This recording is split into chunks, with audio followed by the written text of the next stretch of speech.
सभी श्रोताओं का रामायण की कथा में हार्दिक स्वागत अभिनंदन। आज इस वीडियो में आप सभी के सामने प्रस्तुत है राम सुग्रीव मैत्री। बढ़ते हैं कहानी की तरफ। हनुमान अपने साथ राम और लक्ष्मण को लेकर किष्किंधा पर्वत के मलय शिखर पर, जहां पर कि सुग्रीव अपने अन्य मंत्रियों के साथ बैठे थे, ले गए। सुग्रीव से दोनों भाइयों का परिचय कराते हुए हनुमान ने कहा, हे महाप्राज्ञ, अयोध्या के महाराजा दशरथ के ज्येष्ठ पुत्र महापराक्रमी श्री रामचंद्र जी अपने अनुज लक्ष्मण जी के साथ यहाँ पधारे हैं। उनके पंचवटी में निवास काल में इनकी पत्नी सीता जी को लंका का राजा रावण चुरा ले गया है। उन्हीं की खोज के लिए ये आपकी सहायता चाहते हैं। ये आपसे मित्रता करने की इच्छा रखते हैं। आपको इनकी मित्रता स्वीकार कर इनका यथोचित सत्कार करना चाहिए, क्योंकि ये बड़े गुणवान, पराक्रमी और धर्मात्मा हैं। ये दोनों हमारे लिए परम पूजनीय हैं। राम और लक्ष्मण का परिचय पाकर प्रसन्नचित्त सुग्रीव बोले, हे प्रभु, आप धर्मज्ञ, परम तपस्वी और सब पर दया करने वाले हैं।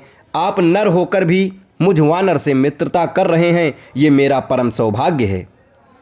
आपकी मित्रता से मुझे ही उत्तम लाभ होगा। मेरा हाथ आपकी मैत्री के लिए फैला हुआ है। आप इसे अपने हाथ में लेकर परस्पर मैत्री का अटूट संबंध बना दें। सुग्रीव के वचन सुनकर राम ने अत्यंत प्रसन्न होकर सुग्रीव के हाथ को अपने हाथ में लिया, फिर प्रेम पूर्वक सुग्रीव को छाती से लगा लिया। हनुमान ने भिक्ष रूप त्याग कर अग्नि प्रज्वलित की। राम और सुग्रीव ने अग्नि की प्रदक्षिणा कर मैत्री की शपथ ली और दोनों एक दूसरे के मित्र बन गए। इसके पश्चात राम और सुग्रीव अपने अपने आसनों पर बैठकर परस्पर वार्तालाप करने लगे। सुग्रीव ने कहा, हे राम, मेरे ज्येष्ठ भ्राता वाली ने मुझे घर से निकालकर मेरी पत्नी का अपहरण कर लिया है और मेरा राज्य भी मुझसे छीन लिया है। वह अत्यधिक शक्तिशाली है। मैं उससे भयभीत होकर ऋषिमुख पर्वत पर इस मलयागिरी प्रखंड में निवास कर रहा हूँ। आप अत्यंत पराक्रमी और तेजस्वी हैं। आप मुझे अभयदान देकर वाली के भय से मुक्त करें। सुग्रीव के दीन वचन सुनकर राम बोले, हे सुग्रीव, मित्र तो उपकार रूप फल देने वाला होता है। मैं अपने तीक्ष्ण बाणों से तुम्हारी पत्नी के हरण करने वाले वाली का वध कर दूंगा। अब तुम उसे मरा हुआ ही समझो। सुग्रीव ने प्रसन्नतापूर्वक कहा, हे राम, मेरे मंत्रियों में श्रेष्ठ सचिव हनुमान मुझे आपकी विपत्ति की संपूर्ण कथा बता चुके हैं।